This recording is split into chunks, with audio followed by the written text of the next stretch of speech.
This video is about a simple but very important concept, that is Gibbs phase rule. So what is Gibbs phase rule and what is its importance? So Gibbs phase rule is important because it gives us degree of freedom. Now what is degree of freedom?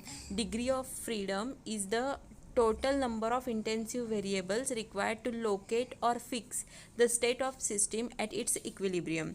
Now this is theoretical definition. We will study this with example and more explanation in next slide. Now consider the system of a pure water.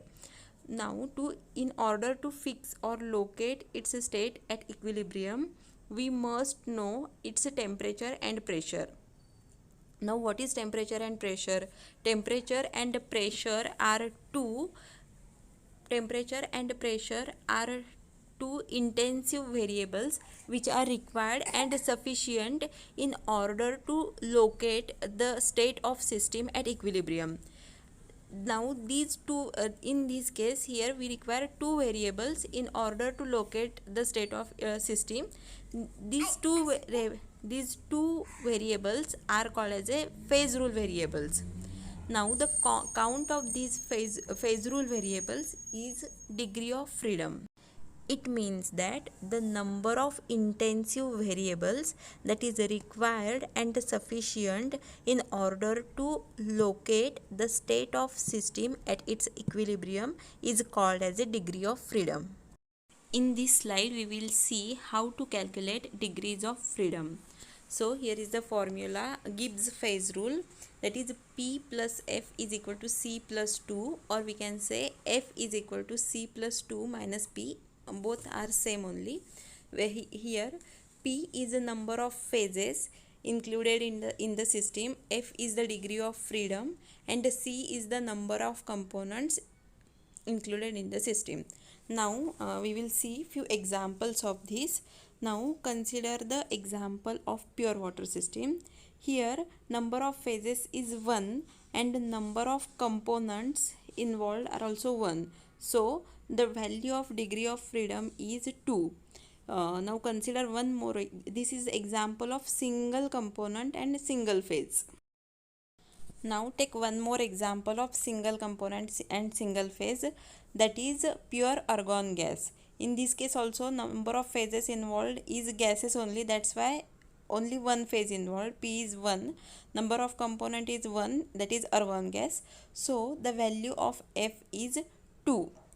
Now consider the system of single component and multiphase, that is ice plus water system. In this case the phases involved are 2, that is solid and liquid, ice and water, and number of component is only 1. So the if when we keep these values in the formula, we will get that the value of degree of freedom is 1. Take one example of multi component and single phase. So in this case we will take example of argon and oxygen gas. Both are in gaseous phase, that's why number of phases involved are 1 and number of components involved are 2. Hence the value of degree of freedom is 3. F is equal to 3. So, this is example of multi component and single phase.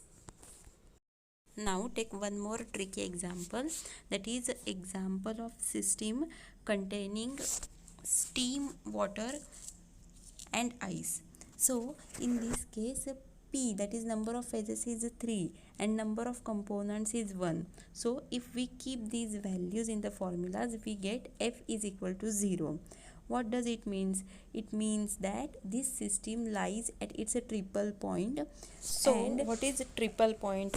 Triple point is the point where three phases of a substance coexist together.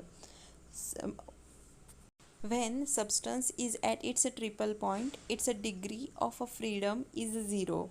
Or when substance have degree of freedom 0, then it is at its triple point. In this case here, for the system of ice, water and steam at equilibrium, it's a the condition is the temperature of a system is 0 degrees Celsius and pressure is 0.0061 bar. So this is the triple point of water, and any change from this state can causes the at least one of the phases to disappear.